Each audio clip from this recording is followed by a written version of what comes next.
My name is Claire Dwyer, and I am 36 years old. 3 Fridays ago, my mother walked into a mortgage office with a peach folder under her arm. She kissed my cheek like nothing was wrong. Then she slid a stack of papers across the table and said, "Your brother needs you to sign these today." The first page had Shane's name on it, the second page had mine.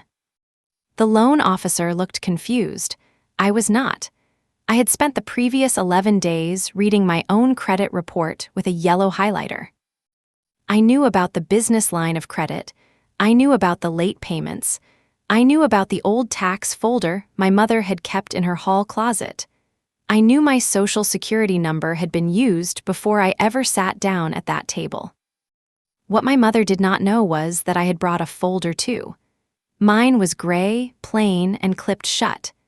Inside were credit bureau reports, certified letters, a fraud affidavit, and a transcript from a bank call where a woman with my mother's voice said she was me. Ruth brought paperwork for a mortgage. I brought proof that my name had already been stolen. Before I tell you what happened in that office, I need to tell you about my family. I grew up in Asheville, Kentucky, in a brick ranch house with a porch swing that squeaked in the wind. My father, Alan, taught auto shop at the high school. My mother, Ruth, ran the front desk at a dental clinic and treated every appointment book like a military operation. My brother Shane was 4 years younger and somehow always more urgent. When he wanted a bicycle, he got the good one. When he wrecked it, I was told not to make him feel worse. When he failed algebra, Mom hired a tutor. When I won a math medal, she said, "That is wonderful, honey, and now help your brother with his homework." That was the family rhythm. I was the careful child. I labeled school folders. I saved birthday money in envelopes. I balanced my first checking account with a pencil because the online app made me nervous. Mom liked that part of me when it served her. She called me responsible. She called Shane sensitive. Responsible meant I could absorb inconvenience. Sensitive meant he should never have to. Dad noticed more than he said. He would stand in the garage after dinner, wiping tools that were already clean. Sometimes he would look toward the kitchen, where Mom and Shane talked over me, and his mouth would tighten. Then he would say nothing. Silence was his oldest habit. It was also the one that did the most damage. The first time I understood the pattern, I was 17. I had saved money all summer for a used laptop. Shane dented Dad's truck backing out of the driveway after a party. The repair cost almost exactly what I had saved. Mom sat me down at the kitchen table and said, "Families pull together, Claire." I pulled. Shane apologized for 11 seconds and drove the truck again the next week. I still went to college. I went on scholarships, 2 part-time jobs, and the kind of fear that keeps you awake in the library after midnight. I studied accounting because numbers did not flatter anybody. They did not cry, charm, sulk, or rewrite a story at dinner. A number was either supported or it was not. That felt like mercy. Every spring, Mom insisted on helping with my taxes. She said she knew a local preparer who gave family discounts. I was young and tired, so I mailed her forms. Later, I dropped them off when I visited. Wage forms, bank statements, school papers, copies of my license, anything she said the preparer needed. I did not think of them as dangerous. I thought of them as boring. Mom saved everything. That was her defense. Receipts, warranties, church programs, old Christmas lists, bank statements from accounts closed before I could drive. She kept paper as if paper proved virtue. If anyone asked why she needed a document, she said, "You never know." I believed that was caution. Years later, I learned it was access. After college, I moved to Louisville and became an internal auditor for a hospital network. It was not glamorous. I reviewed vendor contracts, purchase approvals, reimbursement files, and the little gray places where people convince themselves rules are optional. I was good at it. I liked asking quiet questions until a messy story became simple. Shane tried several careers. He sold trucks. He sold insurance. He tried real estate for one summer and called himself an investor because he watched renovation videos at night. Then he started a small contracting company called Dwyer Home Solutions. The name sounded solid, the company was not. Shane had energy, charm, a truck, and no patience for invoices. Mom talked about his business like it was a newborn. She said Shane was finally building something. She said he just needed support. Support, in our family, usually meant money or silence. Dad co-signed on the first equipment lease. Mom put a company magnet on her car. I bought Shane a bookkeeping program and offered to show him how to use it. He never opened it. For a while, his business looked busy. He posted before and after photos. He wore shirts with his logo. He told family friends he had crews, though I later learned most of his crews were 2 cousins, 1 neighbor, and whoever answered his texts that week. He could sell the dream. He could not manage the deposits, permits, receipts, payroll taxes, or supplier bills. I kept my distance. That sounds colder than it felt. I still came home for holidays. I still brought pies. I still took Mom to appointments when she asked.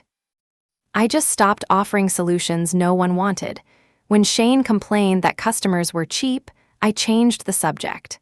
When Mom hinted he needed a bridge loan, I asked who had built the bridge. The first crack came on an ordinary Tuesday. I was at work, reviewing a stack of vendor exceptions, when my phone buzzed with an alert. A credit monitoring service told me a hard inquiry had been made in my name. The lender was Commonwealth Small Business Finance.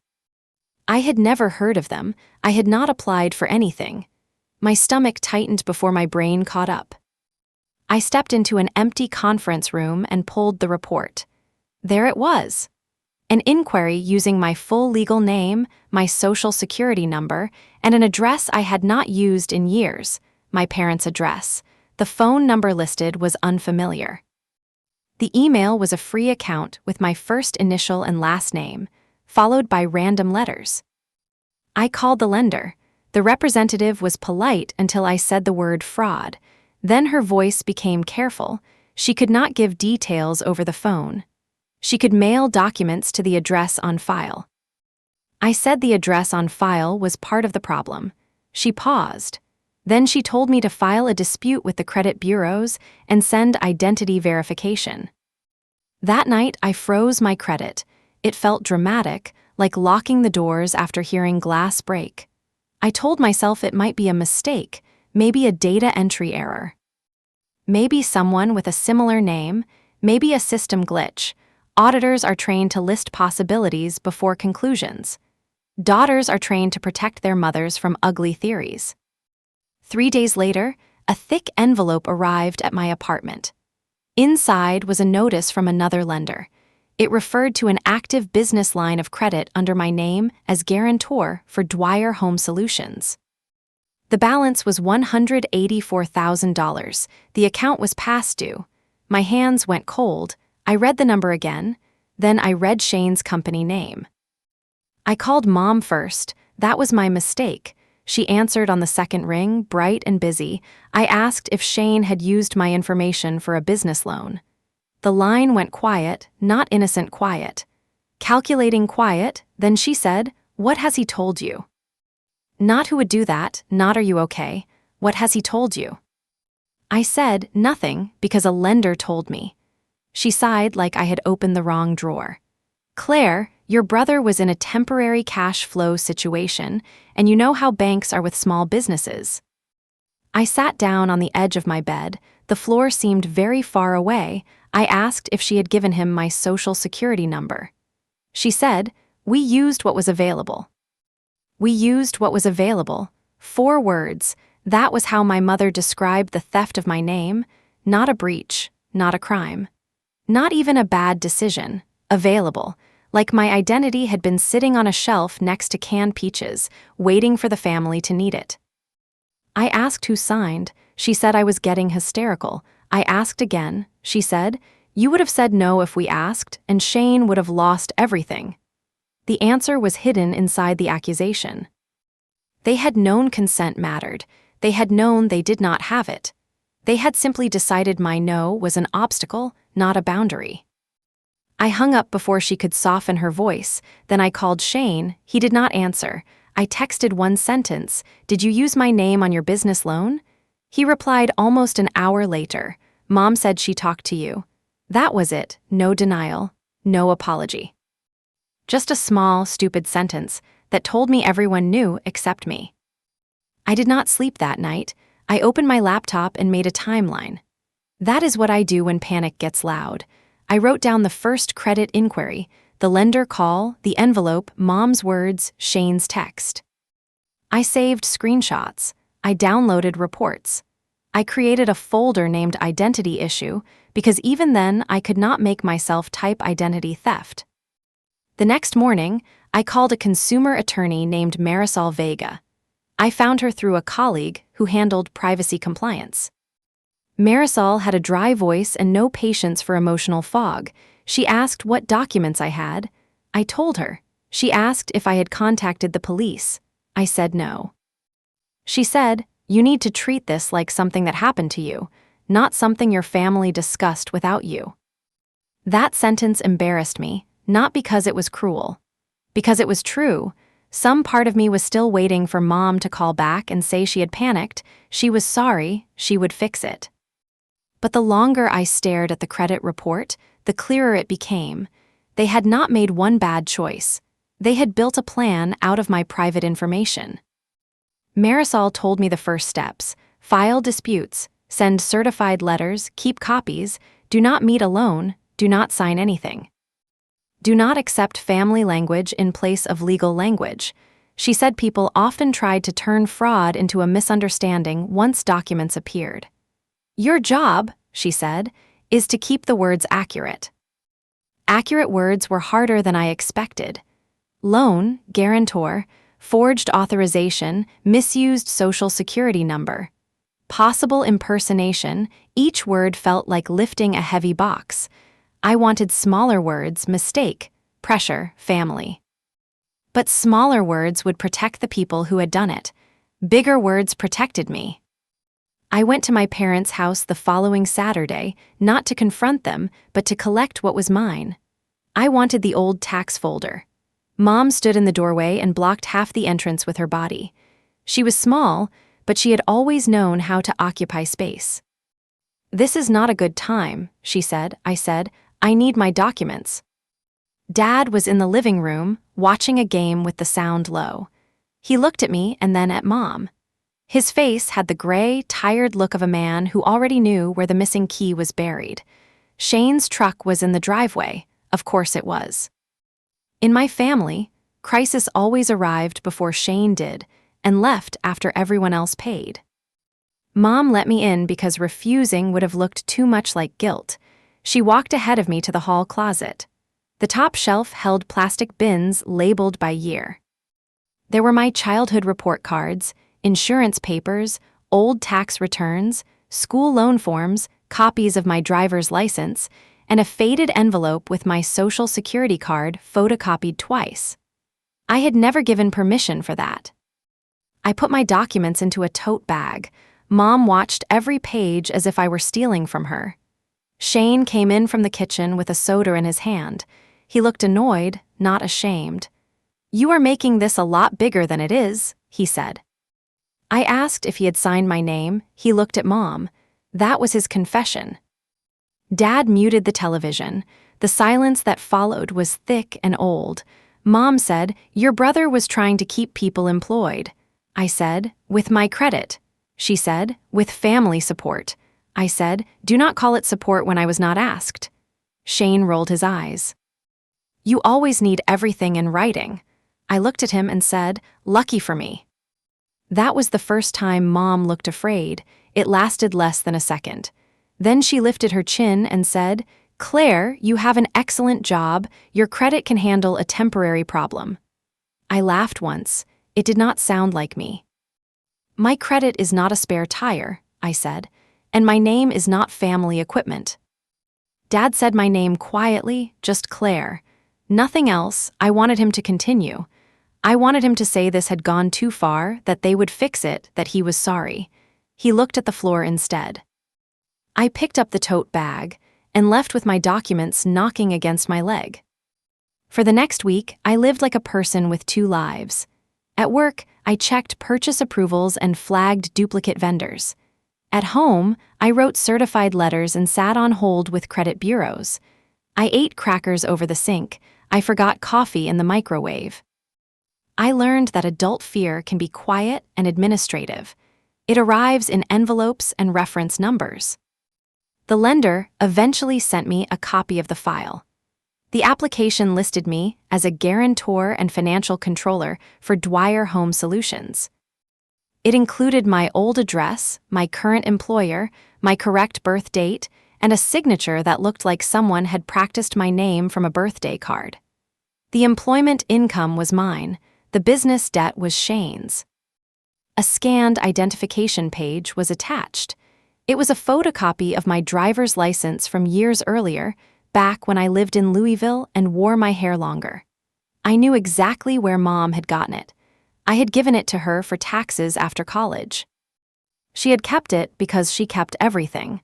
Then she had used it because she thought everything she kept belonged to her. The lender also included a call note. Applicant's mother confirmed guarantor participation. That phrase made my eyes lock. Applicant's mother. Confirmed, guarantor, participation. I called and asked if the call had been recorded. After a long transfer chain, a compliance manager told me recordings were retained for quality review. I asked for preservation in writing. Marisol helped me draft the request. Mom started texting that night, not apologies. Weather reports for guilt. Your father is not sleeping. Shane has crews depending on him. This could ruin his chance to buy a house. We raised you better than this. I saved every message. I did not respond. Silence felt different when I chose it. Then came the mortgage request. It arrived wrapped in family softness. Mom called from Dad's phone because I had stopped answering hers. When I picked up, she said Shane had an opportunity. A house near the elementary school, Good Yard. Good Bones, a seller who needed a quick close. The lender was concerned about the business line and wanted a stronger cosigner. I said, "Why would I cosign anything for Shane?" Mom lowered her voice. "Because your credit is already tied to him, honey, and we need to clean this up together. Together." Another small word trying to cover a large wound. I asked if the mortgage lender knew about the fraud dispute. She said, "Do not use that word in front of strangers." There it was. She was not afraid of what they had done. She was afraid someone outside the family would name it. I told her I would not sign anything. She said I owed Shane after making trouble with his business lender. I said I would speak only through Marisol. Mom said attorneys were for people who had no family. I said, "Then you should understand why I called one." 2 days later, Shane texted me for the first time with something close to a plea. "Claire, please, this house is the only good thing I have going. Mom says you can fix this by showing up Friday." I stared at the message for a long time. Not because I felt responsible for his house. Because I saw the boy who broke Dad's truck and waited for me to pull out my savings. I almost wrote back. I almost explained that I did not break his credit, his business, or his chance at a mortgage. Then I remembered Marisol's advice. Do not argue with people who need you confused. I screenshotted the message and placed it in the gray folder. Friday became the deadline. The office became the stage. The strange thing about identity theft is how domestic it can feel when the thief knows your middle name. I had always imagined stolen information as a stranger in another state, a dark web file, a person buying electronics with a fake address. I had not imagined my mother at her kitchen computer, wearing reading glasses, typing the number she once told me to memorize for school forms. That image would not leave me. Ruth at the kitchen table, Shane pacing behind her, Dad pretending the television was too loud to hear, the old tax folder open beside a mug of coffee. My life reduced to fields on a screen, full name. Date of birth, social security number, prior address, employer, annual income, click submit. I started remembering every time Mom had asked for paperwork with a soft voice. "Send me your new address, honey. I am updating the emergency sheet. What is your employer called now? The tax lady needs it. Do you still use the same bank?" I am just keeping things organized. At the time, those questions sounded maternal. After the loan notice, they sounded like inventory. There was also my job. People outside finance think credit is personal. Sometimes it is. Sometimes it follows you into rooms where you need to be trusted with other people's money. My hospital network did background checks for certain internal audit roles. I had access to vendor files, payment trails, and sensitive contracts. A major unresolved fraud account under my name could become a career problem. That made me angry in a clean, bright way. Mom had not just risked a score on a screen. She had risked the thing I had built by being careful when nobody applauded. Every late night in the library, every skipped vacation, every used car bought in cash, every lunch packed because I wanted a cushion more than I wanted takeout. She had treated all of that as collateral for Shane's next emergency. I told my manager a limited version because I hated secrets that could become surprises. Her name was Priya, and she had the calm of a woman who had seen every kind of mess inside a balance sheet. I said there was a disputed account caused by family misuse of my information. She did not ask for gossip. She asked if I was safe, if I had counsel, and if I needed time for calls. Then she said something I wrote down later. The person who protects the institution is allowed to protect herself. I had built a career catching unauthorized access. Somehow, I had needed permission to call it that at home. Priya gave me that permission without making it dramatic. She returned to the vendor file after, and I loved her for that. Mom tried a softer route before the mortgage meeting. She invited me to Sunday dinner. The message was written like a weather report. Pot roast, green beans, your father made a pie, Shane will be there but everyone is calm. I stared at the word calm. In my family, calm usually meant the loudest person had already decided what everyone else was allowed to feel. I went because I still had questions. That dinner was the last private room I gave them. Mom set the table with the good blue plates. Dad carved meat he barely ate. Shane drank 3 glasses of sweet tea and checked his phone. Nobody mentioned the business line for 20 minutes. They talked about a neighbor's roof, gas prices, and a cousin's baby shower. Finally, Mom folded her hands. "We need to talk about the house." I said, "Whose house?" Shane looked up. "Mine, if Friday goes right." The words had the shine of something already owned. Mom took a paper from beside her plate. It was a handwritten list. Down payment, inspection. Seller deadline, monthly payment. My name was not written, but every number pointed at me. She said, "We are not asking you to pay, we are asking you to stand with him." I asked why standing with him required a lender. Dad closed his eyes. Shane said, "Because you made the business loan look worse than it is." I put down my fork. "The business loan looks exactly like it is." Mom's voice went soft. "Claire, do not be punishing." Punishing? That was the word she chose for consequences that touched the person she preferred. When I lost sleep, it was confusion. When Shane lost a house he had not bought, it was punishment. I asked if they would give me copies of every document used in the business line. Mom said she did not have them. Shane said the lender had them. Dad said nothing. I stood to leave. Mom followed me to the entryway, wiping her hands on a dish towel though dinner was done. "Do you want him homeless?" she asked. I looked past her into the dining room. Shane owned a truck, tools, a television bigger than my first apartment window, and a rental lease he could renew. He was not homeless. He was disappointed. I said, "Do you want me liable?" Mom's face hardened. "You always make things so legal." I answered, "You made them legal when you put my name on a loan." She gripped the dish towel until her knuckles paled. "A normal daughter would help." I opened the door. "A normal mother would ask." That sentence followed me all the way to Louisville. It became another line in the timeline, Sunday dinner. Handwritten mortgage list, no admission. Pressure increased.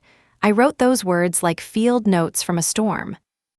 It helped me remember that the peach folder on Friday would not be the beginning. It would be the reveal. Before that Friday, I learned more than I wanted to know. Dwyer Home Solutions had missed supplier payments for months. Shane had used the business line to cover payroll, truck repairs, a kitchen remodel at his own rental property, and at least one family vacation Mom described online as a much-needed break.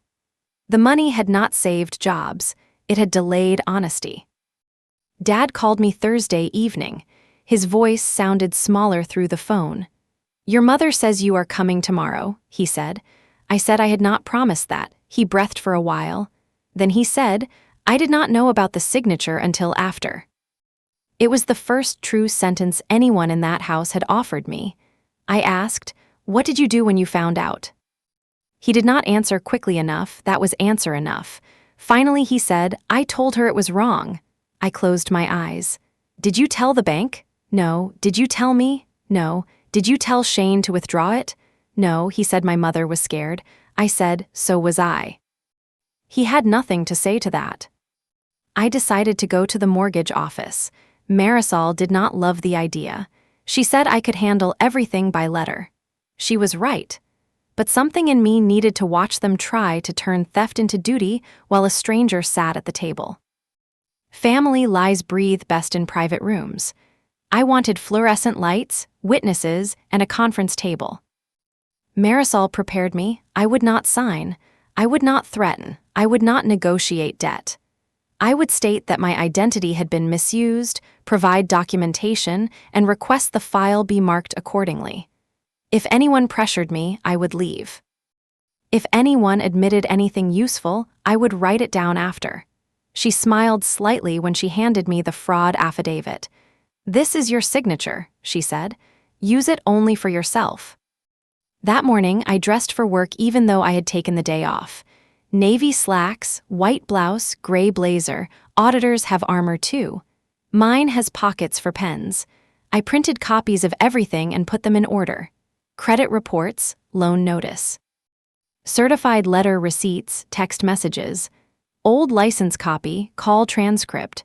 Fraud affidavit, credit freeze confirmation. A clean stack of facts. The mortgage office was in a strip mall between a dentist and a tutoring center. I arrived early and parked far from the entrance. Shane's truck was already there. Mom's sedan was next to it. Dad's old pickup was not. That hurt more than I expected. He had chosen silence again, just from another parking lot. Inside, a receptionist offered coffee. I declined because my hands were steady and I wanted them to stay that way. Mom stood when she saw me. She wore her church pearls and a coral cardigan, the uniform she used for looking reasonable. Shane sat with his knee bouncing under the table. He looked like a man waiting for weather to clear, not a man who had forged a storm. The loan officer introduced herself as Alina Park. She had kind eyes and a neat stack of forms. She explained the lender needed clarification because my name appeared in relation to Shane's existing business debt. Mom smiled at me as if we were all on the same team. "Claire understands," she said. "She is here to help us straighten out a family paperwork issue." I looked at Alina. "I am here because my name was used without my permission." The room changed. It was not dramatic. No one gasped, no chair scraped. But Alina's pen stopped moving, Shane's knee stopped bouncing. Mom's smile stayed on her face 1 second too long, then hardened at the corners. Mom said, "That is not accurate." I opened the gray folder. "It is accurate." Shane leaned forward. "Claire, come on, we can talk about this after." I said, "No, that is how we got here." Alina asked if I wanted to continue the meeting. I said yes, as long as the record was clear. Her expression became very professional. Mom pushed the peach folder toward me. "Your brother needs this house, the seller will not wait, and if you sign as co-signer, the bank sees stability, then we can handle the other matter privately." Other matter, I almost admired her. She could make identity theft sound like a casserole dish, that needed washing after church. I asked Alina what the document was. She said it was a co-signer acknowledgement and preliminary authorization. I asked if signing would make me liable for the mortgage. She said yes, jointly responsible if the borrower failed to pay. Mom cut in. Which will not happen. I turned to Shane. Like the business line would not go late, his face flushed. Mom's voice sharpened. Shane had a rough quarter, I said. He had my name. She said, your brother is trying to build a future. I said, so was I. She leaned closer, and for a moment I saw the kitchen table from my childhood, the same tilt of her head. The same certainty that if she pressed the right bruise, I would pay. Then she said the sentence I had almost expected. Just sign it, your credit is already tied to him anyway. There it was, not a denial, not a plea, a confession wearing an instruction. The room went very still. Alina looked down at the file, then back at my mother. Shane whispered, Mom. I took the fraud affidavit from my folder and placed it on the table. You did not borrow my credit, I said. You stole my name. My voice did not shake. That surprised me. It surprised Mom too. I slid the affidavit toward Alina. This is the only document I am signing today. Alina read the first page. Her face closed into the careful expression people use when liability enters the room. I gave her the credit reports, the lender notice, the certified letters, and the transcript excerpt. I did not hand them to Mom. I did not hand them to Shane. I handed them to the person in the room whose job required records. Mom stood halfway. This is ridiculous, Claire. Sit back down and stop humiliating your brother. I said, I am not humiliating him. I am identifying him. Shane put both hands over his face. For one brief second, I felt sorry for him. Then I remembered every late notice addressed to me, every text telling me to protect his future. Every year I had been trained to be useful. Alina said the mortgage application could not proceed under these circumstances. She would escalate the file for review. She said the existing business debt issue needed to be resolved before any further loan consideration. She did not call anyone a criminal. She did not need to. The words could not proceed did enough damage. Mom turned on me. Do you understand what you are doing because he will lose the house? I said. He never had the house. Shane dropped his hands. Claire, please. His voice cracked. I wanted to hear remorse in it. I heard fear of losing the thing he wanted. Not fear of what he had done to me. I asked him one question. Did you sign my name? He looked at Mom again. Always, she said, do not answer that. Alina's pen moved. That tiny sound, pen against paper, felt louder than shouting. Shane looked down and said, I thought Mom had permission. It was cowardly. It was also the closest he had come to truth. I said, you are older than 30, and you know permission does not sound like your mother. His face crumpled with anger. You have always thought you were better than me. There it was, the old family shortcut. If I named the damage, I was arrogant. If I protected myself, I was cold. If I refused to pay, I thought I was better. I said, no, I thought I was separate from you. That landed harder than I expected. Shane looked away. Mom laughed once, sharp and ugly. Separate, after everything this family did for you? I looked at the peach folder, at the mortgage papers waiting for my signature. You raised me, I said. That did not give you ownership. Alina ended the meeting. She did it gently but firmly. The application would be paused, documents would be reviewed. Further communication would come through compliance. I almost smiled at that word. Compliance had been my whole career. It had followed me into the room like a quiet witness. Outside, Mom followed me into the parking lot. Shane stayed behind. The afternoon was hot, and her face had gone blotchy under her makeup. She said, you are destroying your brother over paperwork. I turned so she had to look at me. No, Mom, paperwork is how I found out you already tried to destroy me. She flinched, then she recovered. That is dramatic, I said. No, dramatic is pretending a felony is a favor. Her eyes widened at the word. Do not you dare talk that way about your family. I said, "You used my social security number, you used my old license, and you let a lender believe I guaranteed debt I never saw, so what word would make you more comfortable?" She had no answer, so she reached for the oldest one, ungrateful. She said it slowly, like a verdict. I almost laughed again, but this time it would have hurt. "I am grateful for a lot of things," I said. "I am grateful for credit freezes, I am grateful for certified mail, and I am grateful you taught me to keep records." Her mouth opened, then closed. She looked toward the office window. I knew she was wondering who could see us. That had always mattered more to her than what was true. I got into my car. She knocked on the window once. I did not roll it down. She mouthed my name. I started the engine and drove away. I expected to cry when I got home. I did not. I made tea. I lined the documents on my dining table and checked them against my timeline. Then I sent scanned copies to Marisol. My body understood something my heart had not caught up to yet. The worst part had already happened. The meeting had only revealed it. The next week moved slowly. The business lender opened a fraud investigation. The mortgage company withdrew Shane's application. My credit bureaus placed extended alerts. Marisol helped me file a police report. I hated that part. Sitting across from an officer and saying my mother's name felt like putting a match to a family photo. But accurate words still mattered. Mom left voicemails, first angry, then wounded, then strangely sweet. She said she had been under pressure.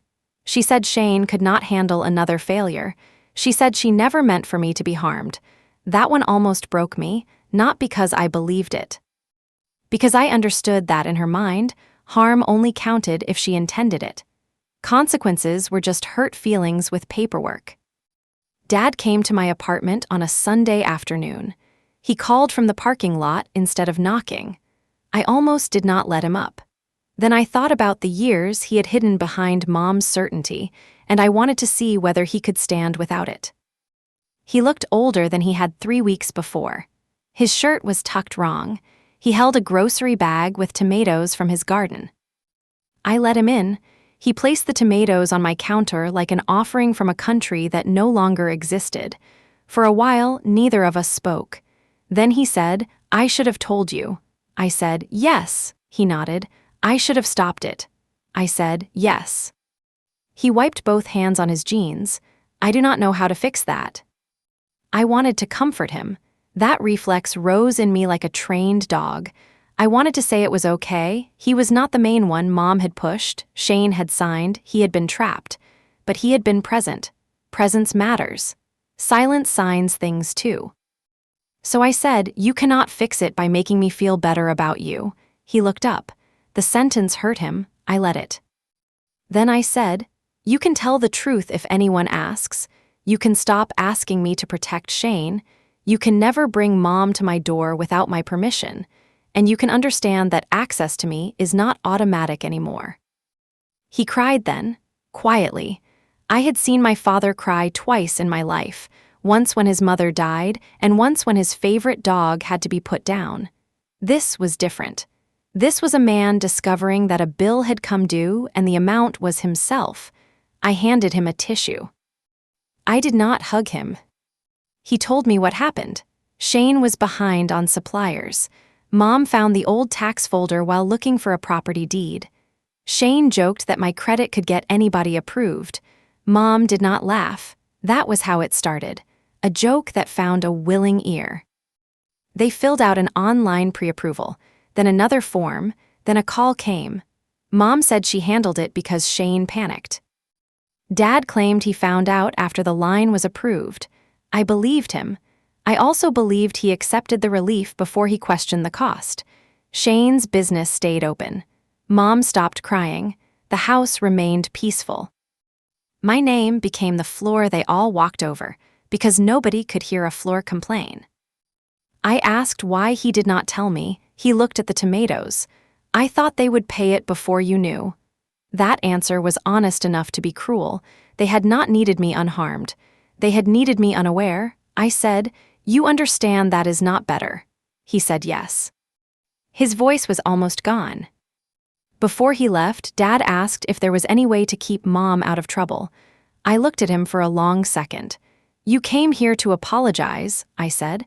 "Do not leave by asking me to disappear again." He winced. Then he nodded. He did not ask twice. That was the first boundary he respected in my adult life. The investigation took months, not days. People think truth fixes things quickly. It does not. Truth opens doors to rooms full of forms. I answered questions. I signed statements. I sent copies. I repeated the same facts until they felt like a script someone else had written about me. My credit score recovered slowly. My trust did not. Shane's business collapsed before winter. I wish I could say I felt nothing. I felt a lot. Anger, relief, grief, pity, and a clean line of satisfaction I did not apologize for. Suppliers collected equipment. His landlord changed locks on the workshop. The logo peeled off his truck in strips after he tried to remove the magnet. It left a pale rectangle on the door. Mom blamed me publicly for about 2 weeks, not by name at first. She posted about betrayal and hard-hearted people. She shared quotes about family loyalty. Then someone from town commented that fraud was not a family value. The post disappeared within an hour. Small towns are cruel, but they are also very good at math when the numbers become gossip. Shane called once. I let it go to voicemail. He said he was sorry for how things got out of hand. That phrase sat badly with me. Things do not get out of hand by themselves. Hands put them there. He said he thought Mom had talked to me. He said he never meant to hurt my future. He did not say he had forged my name. He did not say he would repay me. I saved the voicemail, not because I needed revenge, because memory softens when people cry. I knew there would be days when I would want a brother more than I wanted the truth. On those days, I would need the file, not to punish him. To protect the woman who had sat in the mortgage office with a folder and steady hands. Thanksgiving came 2 months after the mortgage meeting. Mom sent an email, not a text. The subject line was simply dinner.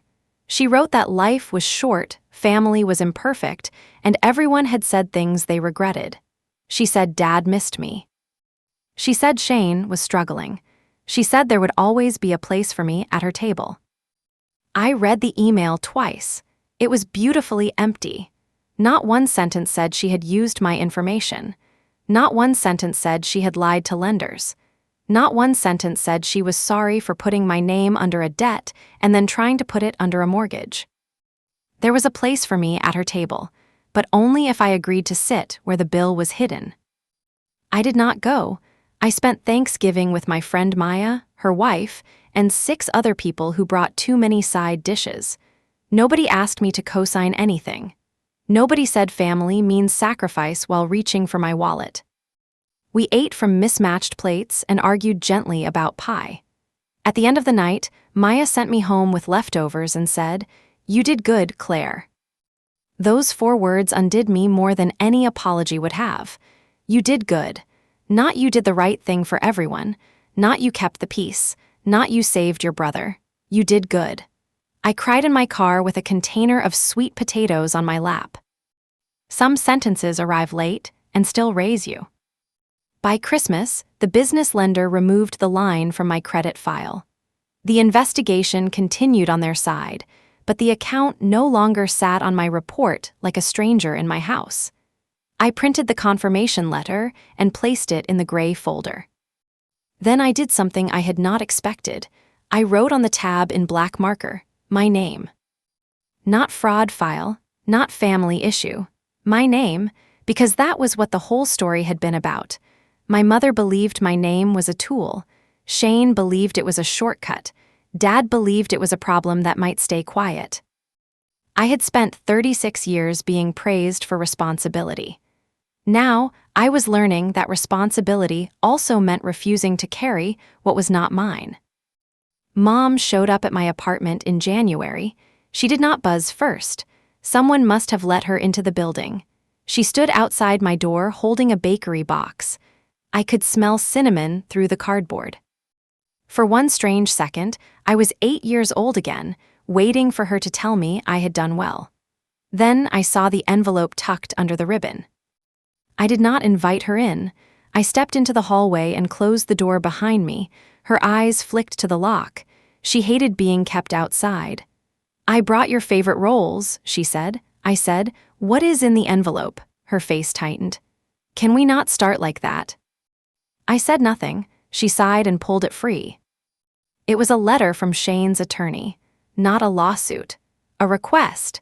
They wanted me to sign a statement saying I had not intended to accuse Shane personally of fraud, only to dispute the lender's paperwork. In exchange, Shane would agree not to contact me about money. The bakery box suddenly smelled too sweet. Mom said, "It is just to help him find work, because employers look things up now, and you know how the internet is." I looked at the paper. They were asking me to sand the edges off the truth so Shane could hold it without bleeding. I folded the letter and handed it back. "No," Mom's face went red. "You have already won," I said. "This was not a contest." She stepped closer. "He is your brother," I said. "He is the person who used my name." She said, "I am your mother." I said, "You are the person who gave it to him." The hallway seemed to shrink around us. Somewhere behind another door, a television laugh track played. It sounded obscene. Mom's voice dropped. "You are going to regret treating blood like paperwork." I said, "No, Mom, I regret treating paperwork like blood." That was the sentence that finally made her cry, or maybe it made her angry enough to look like crying. With Ruth, it was sometimes hard to tell. She shoved the bakery box into my hands. I set it on the hallway floor between us. I told her not to come back without calling first. I told her all communication about the fraud needed to go through Marisol. I told her if she entered my building again without permission, I would document that too. She stared as if I had become someone unrecognizable. Maybe I had. Maybe I had finally become someone I could recognize. After she left, I threw the bakery box away unopened. That sounds wasteful. It was not about cinnamon rolls. It was about refusing delivery of guilt with frosting on it.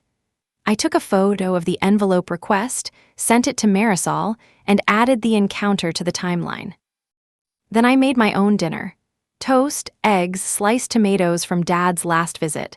A strange meal, a peaceful one. The call recording arrived through Marisol 2 weeks after the mortgage office meeting. I listened to it alone because I did not want anyone else's face in the room with me.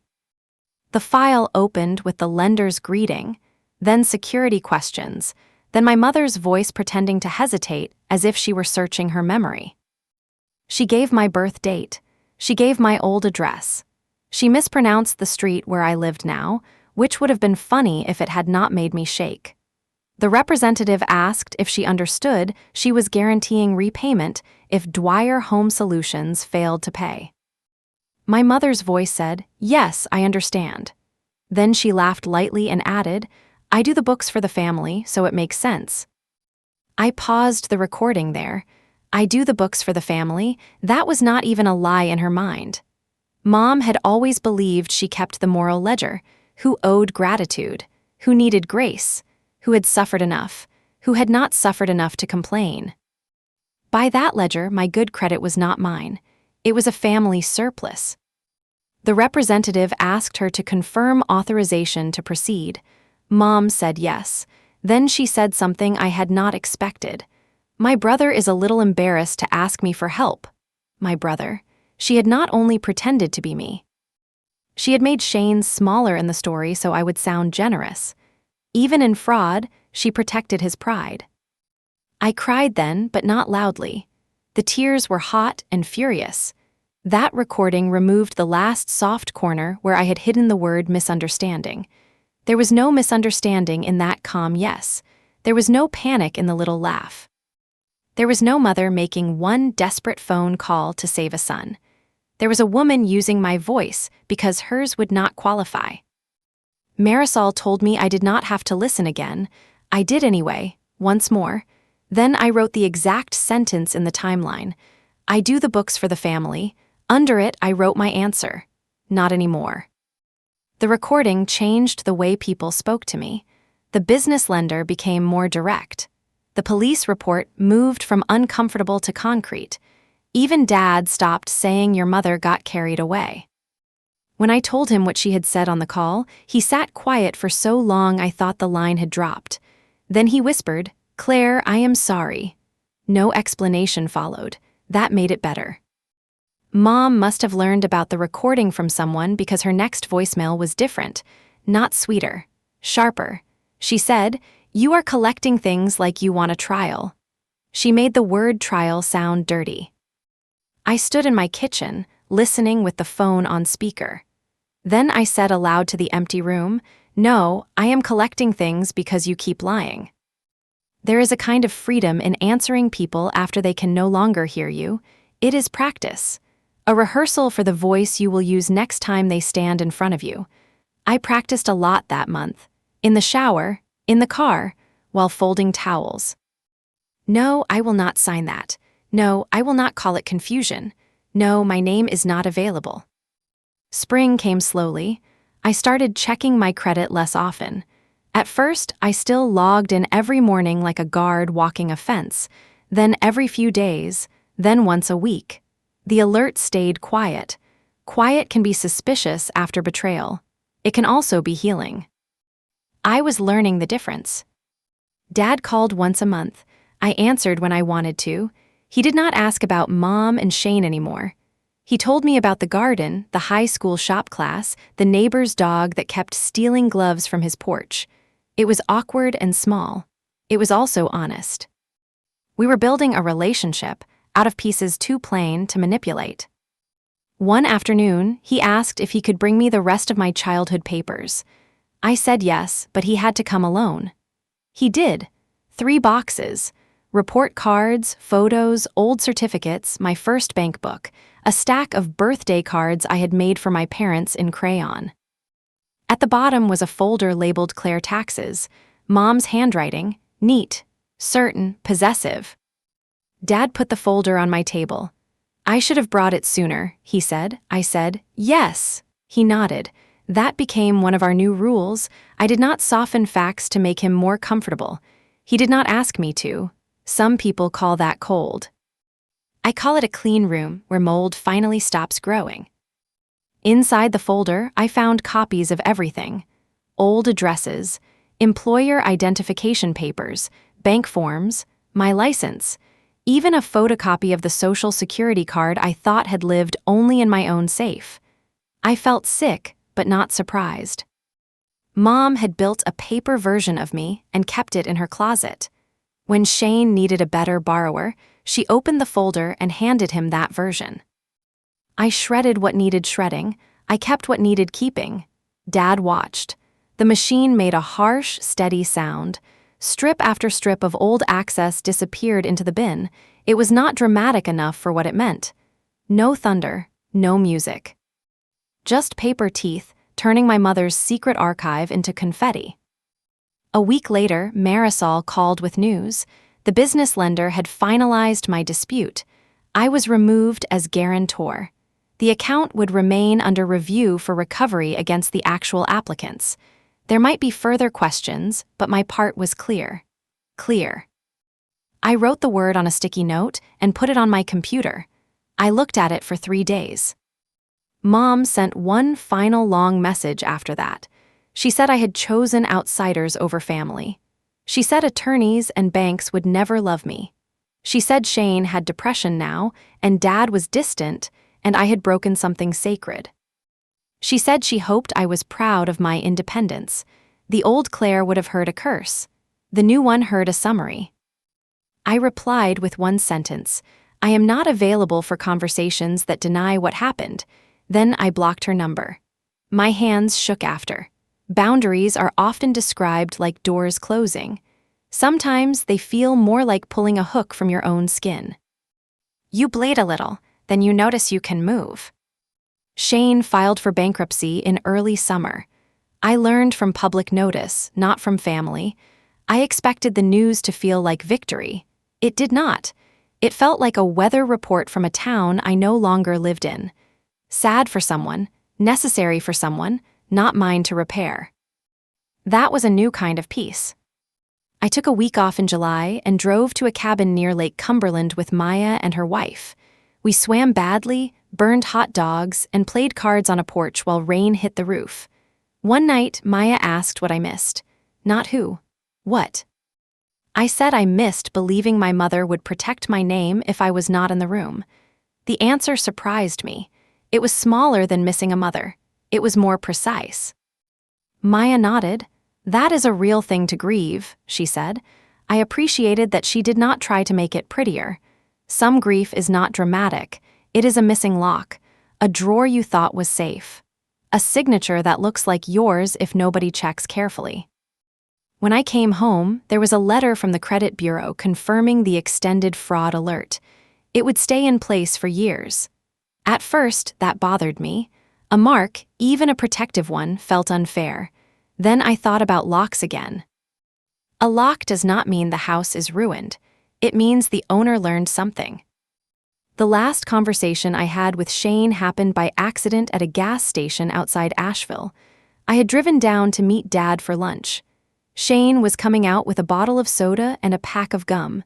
He looked thinner, older. For a second, we were kids again, standing barefoot in the driveway while Mom called us in for dinner.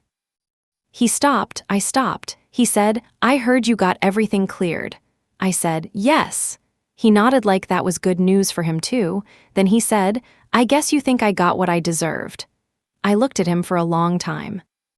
"I think you got what your choices could carry," I said. His eyes filled with something like anger, then shame, then neither. He said, "Mom said you were trying to ruin me." I said, "Mom says what keeps her from looking at herself." He almost smiled, not happily. Recognition is not the same as joy. He said, "I should have called you."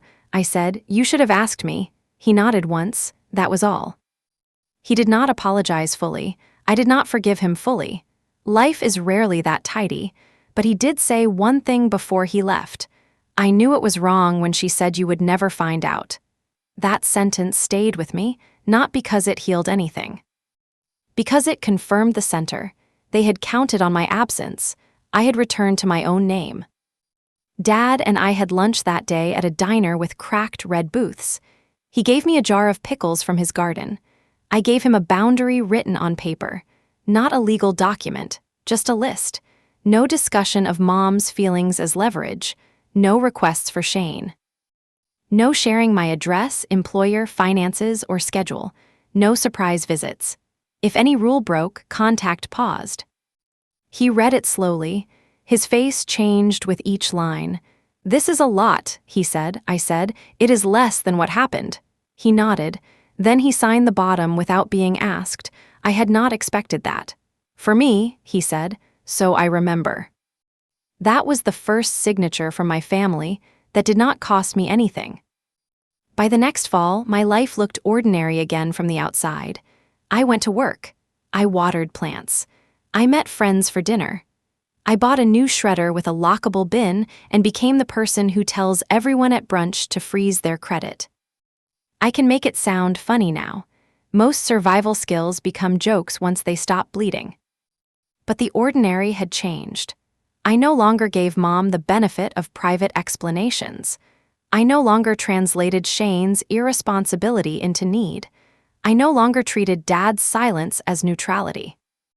And I no longer believed being the responsible one meant being the available one. Responsibility without consent is just a nicer word for use. The gray folder lives in my file cabinet now. It is not hidden. It is not displayed either. It sits behind tax returns and insurance policies exactly where it belongs. Sometimes I see the tab when I open the drawer. My name, 2 words, plain, almost boring. But they remind me that peace is sometimes an administrative achievement. If you have ever been called selfish for protecting something that was always yours, I hope you hear me clearly. A boundary is not an attack. Documentation is not cruelty. Refusing to sign is not betrayal. And family does not get to turn your caution, your credit, your labor, or your silence into a shared asset. My mother wanted me to walk into that mortgage office as a daughter who still knew her assigned seat. Helpful, quiet, guilty. She wanted me to make Shane's future look stable by making mine responsible for it. She wanted my signature, but not my consent. That is the difference, people like Ruth Hope, you never learn to name. I did not give her the signature she came for. I gave the lender the one that belonged to me. I signed the affidavit. I signed the credit disputes. I signed the certified letters. Later, I signed my own apartment lease renewal, my own updated will, and my own new bank forms with every access point changed. Each signature felt like taking a room back. People ask whether I miss my family. The honest answer is that I miss the family I thought might exist if I stayed useful long enough. I do not miss being used. I do not miss the kitchen table math where Shane's need always became my invoice. I do not miss love measured by how much damage I could absorb without embarrassing anyone. Mom still has not apologized. Maybe she never will. Shane still has not repaid anything. Maybe he never can. Dad is trying in small, imperfect ways that do not erase what he allowed. I can live with those facts because none of them require my signature anymore. The last page in my gray folder is not a court paper. It is a copy of the credit bureau letter that says the fraudulent account was removed. At the bottom, under the official language, I wrote one sentence for myself. My name is not a family loan. I look at that sentence whenever guilt tries to sound like duty. That is the part my mother never understood. She thought the most powerful document in that mortgage office was the form that could make me responsible for Shane's house. She was wrong.